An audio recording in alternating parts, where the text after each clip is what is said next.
everyone. I'm John Kernan, along with the professor of motorsports, Benny Parsons. During the next half hour, we'll pick apart the NASCAR action from this past weekend. Plus, check out the NHRA out in Houston. Well, of course, rain on Sunday affected both the NHRA and the NASCAR Winston Cup event at the North Carolina Motor Speedway. It even rained a little more Monday morning at the Rock, but it finally dried out, and they went racing. We pick up the action early on. Jeff Gordon up against the wall, but no significant damage to the car. 110 laps into this one, Jimmy Spencer, he tags the wall hard. And then as he comes across, he gets a piece of Ricky Rudd, and Spencer around and into the wall. Some big-time damage on that car, as well as Ricky Rudd with some major damage. Spencer, he was done for the day. When they go green again, Ricky Craven making the move on the outside of Bobby Labonte. Craven was in the thick of this thing all day long. A couple guys up front you don't often see. Dick Trickle, Rick Mast battling for second. But Mast up high in turn number 2, almost crashes against the wall. He left the race later with motor problems. On lap 191, Ricky Craven pits with the lead. Lug nuts come off the left front. He spent 24 seconds in changing tires. A lot of lead changes on the track as well. Jeff Burton getting inside Bobby Hamilton. Burton led 20 laps on the day, and then Dale Jarrett inside of Burton. Jarrett leading 73 laps. 3 leaders pit on caution flag at lap 250. And you see Jeff Gordon comes out ahead of Dale Jarrett. Gordon will lead 21 laps. Jeff Burton was penalized for speeding on pit road during that caution. And Jeff Burton comes back out trying to make up some ground, but now he wrecks and crashes in turns number 1 and 2. Jeff Gordon also has a problem. The axle retaining cap comes loose. That knocks him out of contention for the win. 29 laps to go, and Greg Sachs stopped by the entrance to pit road. The caution comes out, and that opens it up for the leaders to pit. Ricky Craven running second to Dale Jarrett, and he comes out just behind DJ in a furious race off pit road. 18 laps to go. Craven passes Jarrett on the inside. Ricky looks like the man to beat going down into turn 3, but 2 laps later, Bobby Hamilton takes the lead away from Craven down the back stretch. Hamilton looking for his second career win. Another battle for position going on. Trickle against Mark Martin fighting for 5th. Trickle wins out on this one after several side-by-side laps. No late battle for the lead. Hamilton walked away the last 15 laps. He gets the win and a kiss from crew chief Robbie Loomis. Taking a look at your top 6 finishers, Dale Jarrett rallied for 2nd place. Ricky Craven finishes 3rd. Gordon comes home with a 4th place finish, followed by Dick Trickle and by Mark Martin. But Bobby Hamilton is the man of the hour, and he's standing by with Bill Weber. Well, it took Bobby Hamilton about 160 NASCAR Winston Cup races to get his first win, but only 30 to get your second. It came here at the Rock. Congratulations. I tell you, Bill, this place owed me one. We've run so good here so many times, and we've gotten scraps with different ones and crashed. The driver made bad calls, you know, but the crew has always had an excellent race car here, and it was flawless today. I never really showed what we had. There was a couple times on long runs we adjusted wrong, then we come back and fixed it, but he told me right there at the end, said, I don't know if you paid any attention, but you're the best on new tires. This ought to be us. He said, just go get them, you know, and when I got ready to hammer the thing, it took off. You were good from the start, though. You had a fast car from the green flag. We did. We tried, you know, this thing is real big on tire management. We tried to keep the tires up under us, and we did that for about the last 20 or 30 laps, and heck, next thing I knew, he was on the scoreboard. I didn't realize where he was running. I didn't realize we was leading the race at the halfway point. They didn't tell me anything, so it was just a good day. You know, I'm glad we could pull the win off for Richard and Robbie and all them boys that work on that car, you know, because it's really important to me not to be labeled as somebody that's going to leave and they don't care about their team anymore, because I think the world of these guys and they deserve it. Tell me about the last 22 laps when you got to the front for the final time. I knew I was a little better than Craven on stickers. I didn't know about the 88. Then he got hung up and we got on out there a good ways.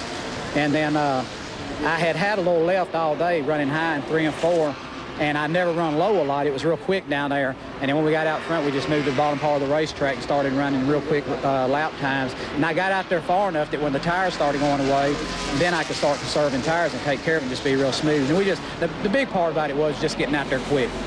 People doubted you could win with a team that you're leaving at the end of this season. Well, it's been the same thing, you know, ever since I've been with them. They don't give up, and I try not to give up. And good grief, in this sport, if you give up on anything, you're behind when you leave the house. So they just kept digging. You know, they built a brand new car. Richard Petty Driving School built this car. And we went to Dover with it, and it showed potential there, and we come up here and tested it. And it was 2/10 off the fast car for qualifying laps, but it was 5 or 6 seconds off in a 30-lap run. So we elected to drive this car in the race instead of racing another new car, and it worked good for us. Both of Hamilton's career victories came in the 30th race of the season, and both happened on October 27th. Craven finished third after gunning for his first win. It was his best finish since a third place at the Daytona 500. Pretty disappointed right now, but in the whole scheme of things, we've run pretty well in the last month and a half. And it seems as though we got the Budweiser Chevrolet on track, and I'm real proud of them. Best engines, best cars in the business.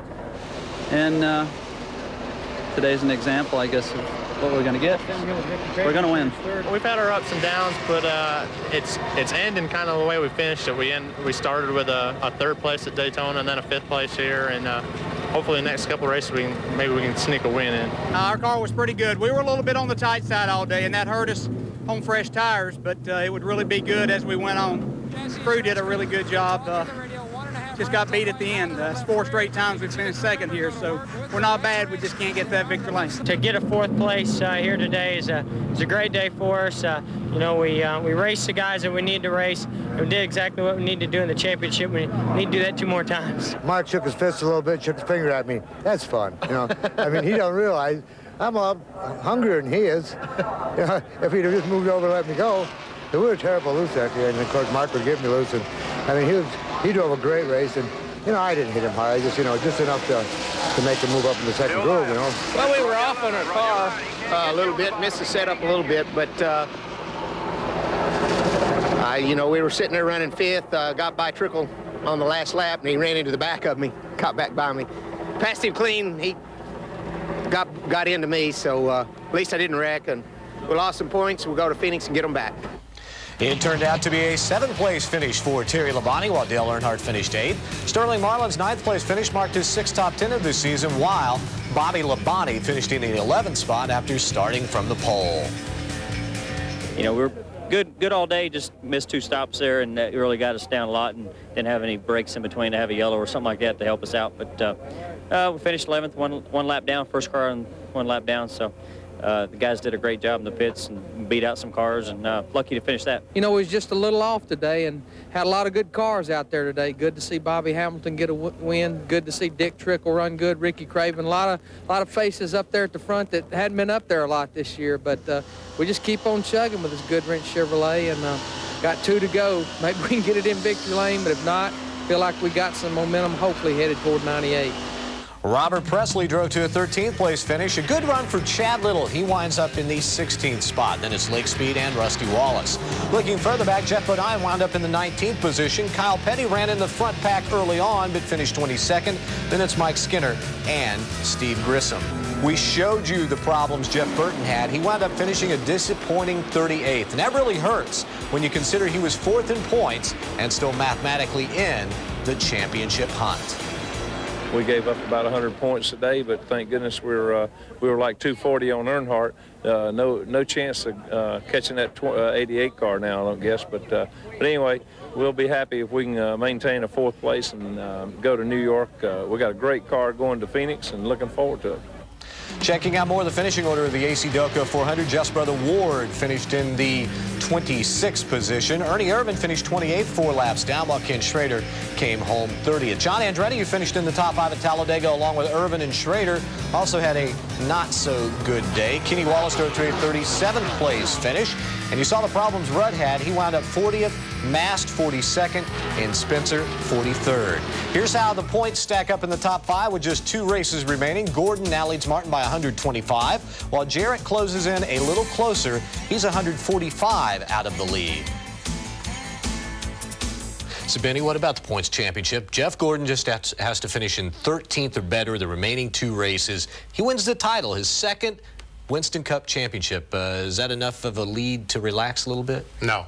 He's still got to go to Phoenix. He's still got to finish the race. And if he can finish the race in front of Mark Martin and Dale Jarrett, go to Atlanta, just having to take the green flag to win the championship, as he did in 1995, then he can relax. Now, last week when I was over at the shop talking to Ray Evernham, I told him, you know, you guys, luck is on your side. This looks like it's your year, because when things could go really bad, like at Talladega, they didn't. The other 2 points contenders also were taken out in that incident, and Jeff wasn't hurt when he probably could have been if somebody had hit him alongside the car. But here at the Rock, they also had some problems early on, and then middle of the race didn't hurt him, did it? No, it really didn't hurt him, because they had the dust cap that holds the axle shaft in, come loose. But I got to give the tire changer a lot of credit on that. Folks, he took the tire off. He noticed that something was wrong.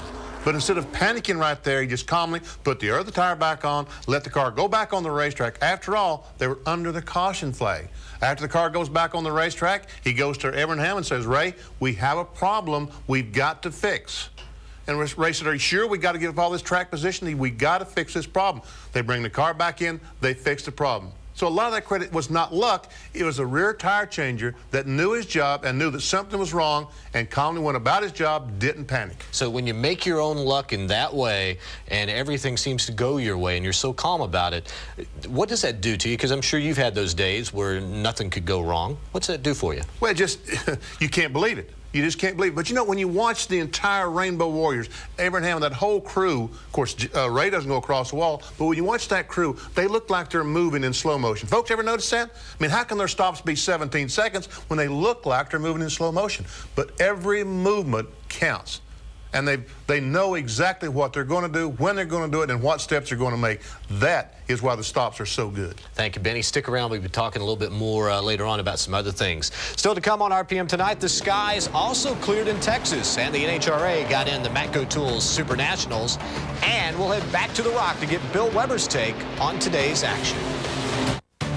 RPM Tonight is being brought to you by Shell, moving at the speed of life. Even though his stats don't necessarily show it, Bobby Hamilton always seems to run well at the North Carolina Motor Speedway. So it should come as no surprise that he won the AC Delco 400. But Bill Weber says some were surprised that the win came with Hamilton still in the 43 car. When word leaked out that Bobby Hamilton would not return to Petty Enterprises in 1998, the overwhelming feeling among outsiders was this team would not win again this season, because you can't go to victory lane with a driver that's going to spend his future somewhere else. But from the time of the official announcement, Hamilton expressed his strong desire to take his crew to victory lane at least one more time before he left. On Monday, he did. This boy here ain't no lame duck, so you can't use that. You know, when he quit there, Richard and him talked and said, look, we don't know what's going to happen next year. We might have to get together again, so let's go out and do the very best we can. We'll do the best for you. And he said he'd do the best for us, and we stood behind one another. If you look back, when they made that agreement, we've really run better ever since then. It meant a lot to me for two reasons. Like I said, you know, the sport has got a reputation of when things go sour, you know, that things just quit working or whatever. And I tried to work real hard not to let that happen. And the second thing was that they deserved to win, you know, and that was the bottom line. And my car, the 44, need to win because everybody works on them together.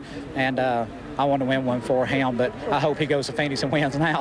We're winding down the season. You know, we're going to part ways, and I think we worked extra hard to make Bobby look good, and Bobby worked extra hard to make us look good. Today we got to break with that last caution flag because we was real good on short runs, and you know, I think he smelled the checker flag and he took off right there last run faster than he did all day. Congratulations to Bobby and Robbie and Rick Mann and those guys, and the King, if he's awake. He's been sleeping in a bus all day since it's been rainy, so, you know, they run good, but I think that's good for us. When they win races, we win races, because what that means is we're a team, we work together, everything's working good. He's got good motors, we got good motors, everything's good now. It always feels good to go to victory lane, especially when it's your car. I've been in here with Kyle a couple of times, but it makes me feel a little bit better probably being with my own stuff. So Bobby Hamilton picks up his second career victory and now heads to Phoenix, Arizona as the defending champ, looking to make it 2 in a row. In Rockingham, North Carolina, I'm Bill Weber. Benny, we're going to talk in depth about Phoenix in just a little while, but to follow up on what Bill said, Hamilton is a pretty strong candidate to go out there, Valley of the Sun, and make it 2 wins in a row, isn't he? He really is. His car runs so good on a racetrack that's flat. Now, 1 and 2 is banked at Phoenix, but 3 and 4 is a flat corner, and Hamilton, as witnessed there last year, runs so well at that racetrack. Now, we know he had a strong car throughout the race at the Rock, but what really impressed me is he took off like a rocket there at the end. Do you think they were saving the car, or did they hit upon something late? No, they changed tires. They made a little bit of adjustment, and it was perfect for that set of tires at that time of the day. That everything was just perfect for Hamilton there at the end of the race. And really and truly, that's basically what happens anymore. Is that someone changes tires, and those tires suit the racetrack at that moment, and they go off in the sunset. Now, are we talking, because the tires are supposed to all be the same, are we talking about what, their air pressure that they have in them, all the... Air pressure. Right? And, you know, the tires are exactly the same thing, but yet they don't come out being exactly the same thing. We hear the teams all the time talking about all we want is a good set of tires. Well, I mean, you've got 8 sets there. What do you mean a good set of tires? Just that some 4 tires match up better than another 4 tires. And they're exactly the same tire. Now, why that is, sometime you need to get a Goodyear engineer here to explain that, because I don't understand it. Well, speaking of tires, what about the short pitting? You saw several teams trying that during the race. Didn't seem to work out for them, so why do you do that? Well, on an abrasive racetrack like Rockingham and North Wilkesboro used to be the same way. The pace drop-off is incredible. They talked about today that the pace drop-off at Rockingham was 2.5 seconds. Well, that last 30 laps or so that you're running on the racetrack, you're slowing down 2.5 seconds a lap.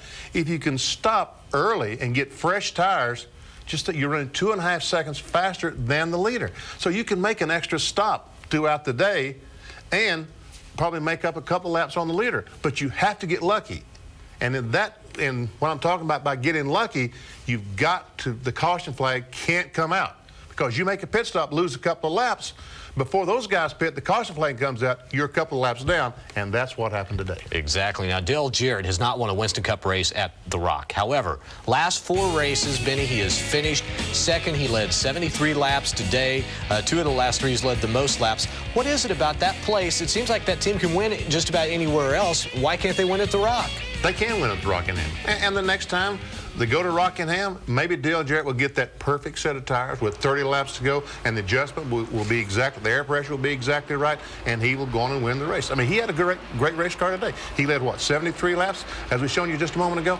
But it just didn't get exactly the right combination there at the end to hold off Bobby Hamilton. A lot of times it's just luck. Stick around, Benny. We'll be talking more a little bit later on. When we come back, we're going to wrap up the day's action at the Matco Tools Super Nationals. The chase for blindingly fast speeds and quick ETs slowed to a stop on Sunday at Houston as rain washed out most of the action in the next to last NHRA event on the schedule. That meant a Monday date for the teams if the weather cleared. And it did. Points leader Gary Scelzi in top fuel taking on Larry Dixon in the finals. Scelzi's engine, look at that, explodes. About 600 feet into the run, Dixon had his own problems losing traction. Scelzi wins a 5.745 ET. Gary all but wraps up the top fuel title with the win. All he needs to do is make a qualifying run at the Winston Finals in 2 weeks at Pomona, California. I tell you, this is so emotional. I don't know when it's going to set in. I was real lucky today, and I got to thank the big guy Blaine upstairs and thank God, because this could have been ugly. In the funny car finals, Dean Scusa against Tony Pedregon, and Pedregon smokes the tires. Scusa, 5.041. He takes the victory. Moving on now to the Pro Stock final action. Jeg Coughlin against Mark Osborne, and Coughlin, a 7.001 ET. He picks up the victory. We slipped a little bit there in the final. It was shaking a little bit in the gear changes down track, but got away with it, and we couldn't be any happier for all the folks home at Jegs, and just couldn't be any happier. Well, it was a good day for Jeg. Take a look at this. Steve Schmidt, he's on that outside lane as you look at the TV, and man, he nailed the wall pretty doggone hard. Tore up his car, but Steve was able to get out of it all right, uninjured.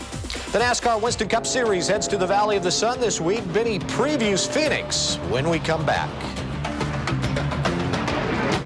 Benny Parsons is still here. BP, they head to Phoenix this weekend. That's a 1-mile racetrack just like Rockingham, but it's not anything like Rockingham. It's totally different, isn't it? Well, it's different than any racetrack. You know, all racetracks on the NASCAR Winston Cup circuit, they're all different. In Phoenix, banked in 1 and 2 and flat in 3 and 4 with a kink in the backstretch that goes the wrong way. Instead of a kink to the left, the kink goes to the right. And coming off turn 4, as you enter pit road, there's a little dip there, and you want to be right down next to the end, to the apron of the racetrack. But if you touch that dip coming off turn 4, it will upset the car coming off the corner. Phoenix is a 1-mile track, very difficult 1-mile track. What about tire management? We saw tire management play a key role at Rockingham. How about Phoenix? I think that the Phoenix racetrack is probably not as hard on tires as the Rockingham track would be, because Phoenix, they repaved it just a few years ago, and Phoenix out in the dry country where there's a very little rain, and I think heat and rain is probably what deteriorates the tracks more than anything else. Now, what about out of the 3 points contenders? Who do you see going in there as the favorite among that group? you know, I mean, Jeff Gordon going in the last race at Rockingham, he had never done well in the fall race at Rockingham, but he finished 4th. He had a great run and gained on Mark Martin, the fella he really needs to gain on, Mark Martin. He did that. So, and Phoenix, he has won out there. So I think that, you know, if we're going to count out Jeff Gordon, we're kind of silly. You know? He's got a, I think he can kind of relax just a little bit. Now, what about Randy LaJoie's season on the Busch Series? He's already got the championship wrapped up. They've got one race left. They had a pretty good year, even though the last few weeks haven't been anything to really write home about. We had a terrific year. And again, he had 5 victories throughout the year, I think. But as you get down to the end of the season and you're trying to win that championship, that really takes that winning edge away from the team. The durability, having to finish the race, be there at the end, that takes that winning edge away from you and trying to finish the race and trying to win the championship. But he had a phenomenal year. Great year, 2nd championship in a row. Congratulations, Randy. So 2 championships in a row for him. When's the Winston Cup team come in and say, hey, Randy, come back to Winston Cup? You know, I don't know that Randy wants to do that, John. I think that Randy LaJoie is very happy where he is right now. He's A, winning races, and B, he's probably making as much money as he ever thought he would make in his lifetime.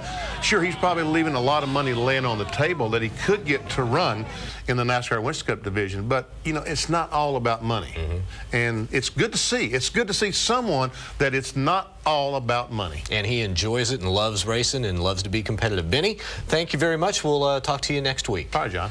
You know, we always talk about a level playing field in Winston Cup racing. Check out Monday's Fast Fact. Looks pretty level to me. Dale Earnhardt remains 6th in the NASCAR Winston Cup point standings with 2 races remaining, but Earnhardt is just 11 points out of the top 5. Bobby Labonte is 7th, then it's Bill Elliott, Ted Musgrave, and Rusty Wallace. Turned out to be championship weekend at several places. Jacques Villeneuve finished 3rd at Jerez to wrap up the Formula One title. Out at Laguna Seca, Butch Leitzinger was happy man after winning the race and clinching the World Sports Car Championship. And Saturday at the Rock Donuts for Randy LaJoie, clinching his 2nd straight Busch Series title. Tuesday on the show, newly crowned Busch champ Randy LaJoie will be here. That's at 7 o'clock Eastern. We'll see you then.